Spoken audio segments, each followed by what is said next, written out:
नमस्कार उज्जैन, आप देख रहे हैं अभय न्यूज का 3 मई बुधवार का बुलेटिन। मैं हूं आपके साथ आकांक्षा पिवाल। खबरों को देखने से पहले आइए जानते हैं आज की कुछ खास हेडलाइंस। शराब पर बवाल, रहवासियों ने मचाया धमाल। हड़ताल पर डॉक्टर, मरीज होते रहे परेशान। निगम कर्मचारी पर हमला करने वाले बदमाश के मकान का अवैध हिस्सा तोड़ा। उपज छाया चंद्र ग्रहण की खगोलीय घटना 5 मई को होगी। तो आइए अब देखते हैं खबरों को विस्तार से। इस बुलेटिन के प्रायोजक हैं hotel Raj Sagar family restaurant and resort. बोतल से बाहर आया शराब का जिन रोज नए हंगामे करवा रहा है। बुधवार को सांवरिया परिसर में एक बार फिर हंगामा बरपा। यहाँ वाइन शॉप खोले जाने का विरोध कर रहे रहवासियों ने फिर हल्ला बोल दिया। सुबह दुकान खुलते ही रहवासी जमा हो गए और पत्थरबाजी कर दी। हंगामे की सूचना पर पहुंची पुलिस तो रहवासियों ने चक्का जाम कर दिया। हालांकि इसके बाद पुलिस के साए में दुकान खोली गई। दरअसल सांवरिया परिसर में शिफ्ट हुई वाइन शॉप पहले महेश विहार में खुली थी, लेकिन लोगों के विरोध के चलते इसे वहां से हटा दिया गया। अब सांवरिया परिसर के रहवासी इसके विरोध में हैं। इसी के चलते उन्होंने बुधवार सुबह हंगामा करते हुए दुकान पर पत्थर बरसा दिए।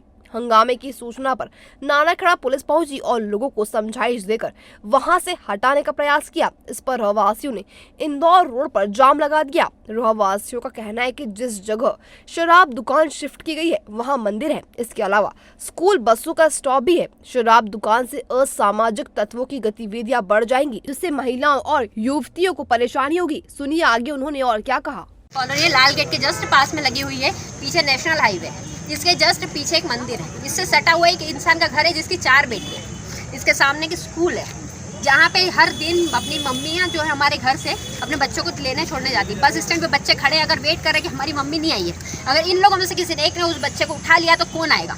इन लोगों के पास अगर हम रिपोर्ट करने जाएंगे और अगर इन लोगों ने ना सुनी तो फिर क्या करेंगे? अगर हम लोग ये लोग बोलते शांति से प्रदर्शन करो, शांति से करेंगे, तो ये लोग क्या सुन लेंगे हम लोग ही बात? इन लोगों ने हमारी मम्मी को, हमारी आंटियों को, सबको धक्का देके पैरों पे चढ़ के दुकान के अंदर एंट्री की है। जेंट्स लोगों ने लेडीजों पे चढ़ के दुकान में गाड़ी में बैठा रहे थे, पुलिस वालों के जस्ट सामने है ना। और मेरे मम्मी पापा को पुलिस वाले अपने सब गाड़ी में बैठा के ले जाते हैं और अभी ये बोल रहे हैं कि तुमको लेके चलेंगे, तुम लीडर बन रहे हो। अगर ये कॉलोनी का मुद्दा है तो लीडर कौन है? अब सुनते हैं वाइन शॉप कर्मचारी क्या कह रहे हैं। देखिए, हमने एक्साइज से परमिशन ले रखी थी दुकान की। जो दुकान हमारी वहाँ पे थी 2 नंबर, उसको हमको यहाँ पे शिफ्ट करना था। हम लोगों ने पहले वहाँ पे जगह निर्धारित करी थी, तो वहाँ पे कुछ लोगों का विरोध था। उस कारण फिर हम लोग यहाँ पे आ गए। यहाँ पे आसपास ना कोई रहवासी कॉलोनी है, ना कोई कुछ है। इस कारण हम लोगों ने यहाँ पे दुकान, हमें आज सुबह खोलना थी। हम लोग जैसे ही आए तो महिलाएं यहाँ पे विरोध कर रही थी।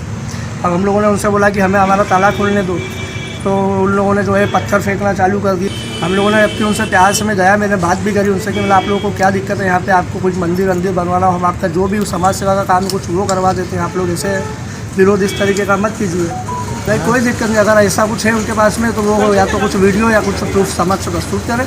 इधर विवाद बढ़ता देख एसडीएम कृतिका भिमावत और सीएसपी ओपी मिश्रा मौके पर पहुंचे। इस दौरान एसडीएम ने मौका मुआयना कर कहा कि जिस जगह पर दुकान है वहां रहवासी कॉलोनी नहीं है। पहले ही 3 बार दुकान शिफ्ट की जा चुकी है, अब दुकान यहीं रहेगी। शासन के द्वारा जो नानाखेड़ा में स्पीकर दुकान है वो अभी रोड के किनारे इस्टेब्लिश करवाई गई, जिसके संबंध में कुछ कॉलोनी के निवासी और कुछ महिलाएं इकट्ठी हुई हैं जिन्होंने विरोध प्रदर्शन किया है। उनसे बातचीत चल रही है अभी हमारे डिपार्टमेंट के द्वारा प्रशासन करता, जो भी आपसी बातचीत के बाद निकाल निकलेगा वैसी कार्रवाई की जाएगी। नहीं, अभी पुलिस के द्वारा किसी भी लोगों को हिरासत में नहीं लिया गया है। इन लोगों के द्वारा जो दुकान पर तोड़फोड़ की जा रही थी, तो जिससे कोई गलत घटना न घटित हो जाए, इसलिए दुकान से इनको 50 मीटर दूर तक जरूर लाया गया है, लेकिन अभी किसी को हिरासत में नहीं लिया गया है। कि शराब की दुकान को लेके उनको रहवासी इलाका है और इस वजह से थोड़ा प्रॉब्लम है, बट इसका लोकेशन हम ऑलरेडी 3 बार चेंज कर चुके हैं और शासन की गाइडलाइन के अनुसार उनको यहाँ रहना चाहिए। उनका रेंज भी इसी इलाके में है,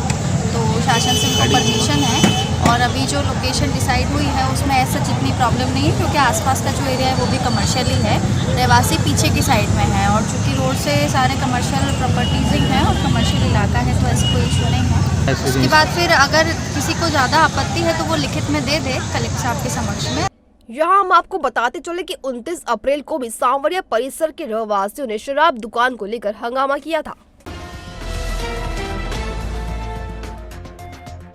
बुधवार को जिला अस्पताल के डॉक्टर बेमियादी हड़ताल पर चले गए। इस दौरान उन्होंने ना तो मरीजों का इलाज किया, ना ही ऑपरेशन और ना पोस्टमार्टम। इससे मरीजों और उनके परिजन परेशान होते रहे। डॉक्टरों ने अस्पताल परिसर में जमकर नारेबाजी करते हुए अपनी मांगे रखी।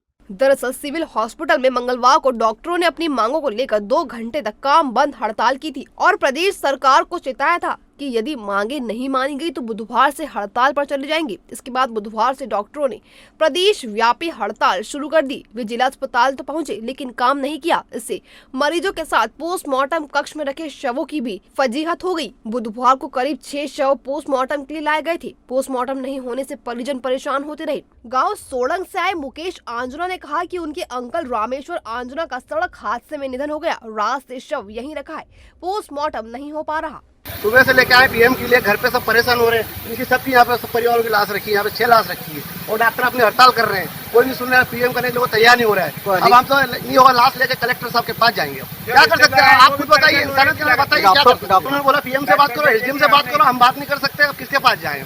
हमने कोई कौन बैठता था। इधर डॉक्टर नरेंद्र गोमे ने बताया कि 17 फरवरी को भी आंदोलन किया था। इस पर शासन ने आश्वासन दिया था कि 1.5 महीने में सभी मांगों का निराकरण कर दिया जाएगा, लेकिन 2.5 माह बाद भी मांगे नहीं मानी गई। सबसे पहले तो मैं आपको ये चीज़ क्लियर करना चाहता हूँ कि हम हड़ताल नहीं कर रहे हैं।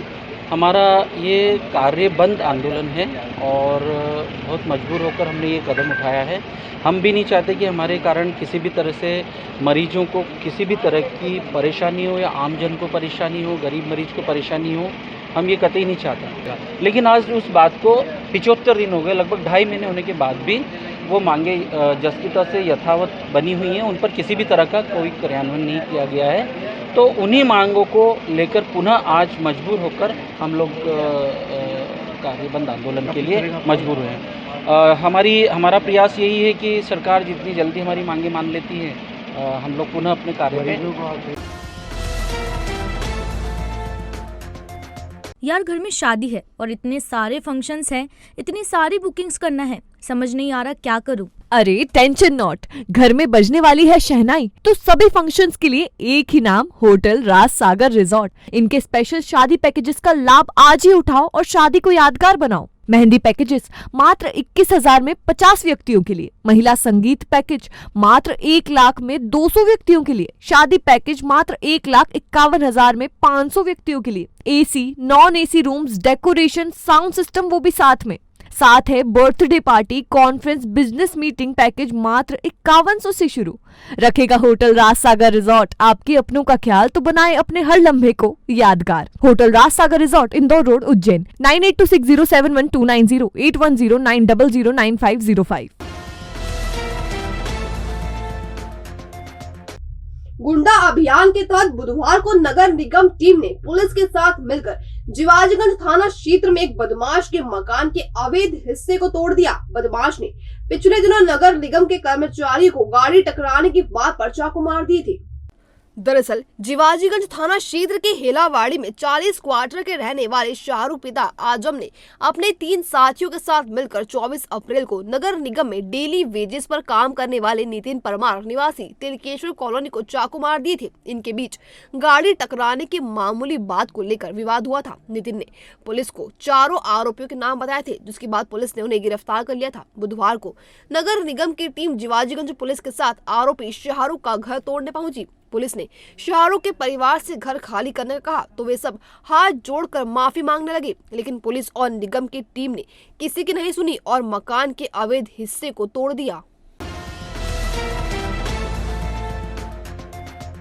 उपछाया चंद्र ग्रहण की खगोलीय घटना 5 एवं 6 मई की रात्रि में हो रही है। भारतीय समय अनुसार उपछाया चंद्र ग्रहण की शुरुआत 5 मई की रात 8:42 से होगी। इसकी मध्य की स्थिति रात 10:53 से होगी। इस समय चंद्रमा का 98% भाग पृथ्वी के उपछाया वाले भाग पर होगा। मोक्ष की स्थिति मध्य रात्रि करीब 1:03 पर होगी। यह उपछाया चंद्र ग्रहण भारत में दिखाई देगा।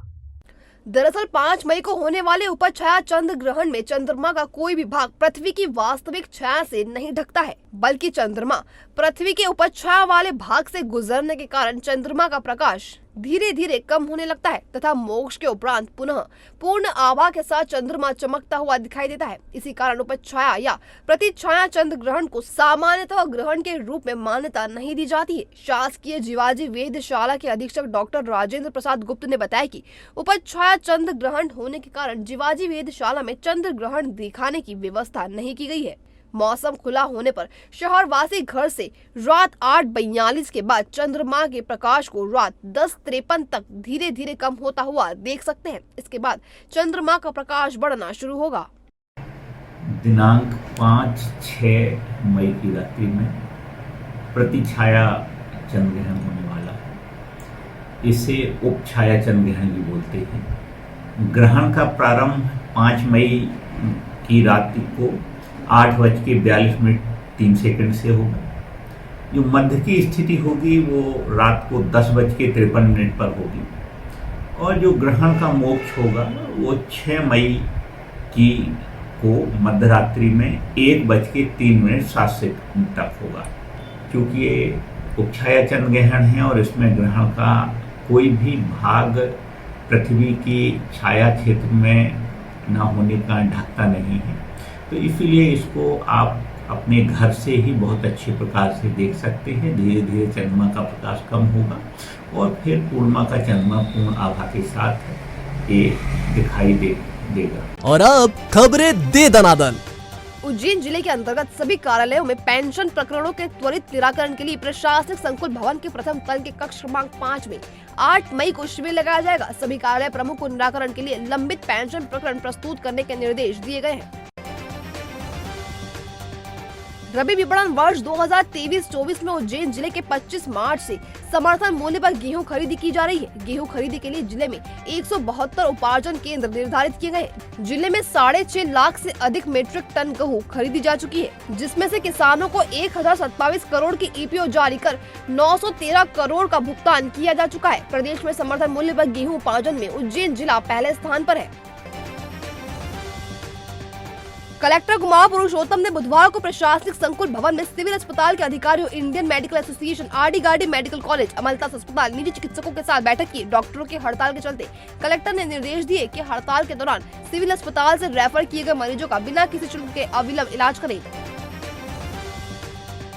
पिछले 24 घंटे में उज्जैन जिले की तोराना तहसील में सर्वाधिक 38 मिलीमीटर बारिश हुई। इस दौरान नागदा तहसील में 31 मिलीमीटर, माखड़ों में 8, महिदपुर में 6, झारडा में 4 और बड़नगर तहसील में 2 मिलीमीटर बारिश हुई। इस तरह पिछले 24 घंटे में जिले में औसत 9.9 मिलीमीटर बारिश रिकॉर्ड की गई।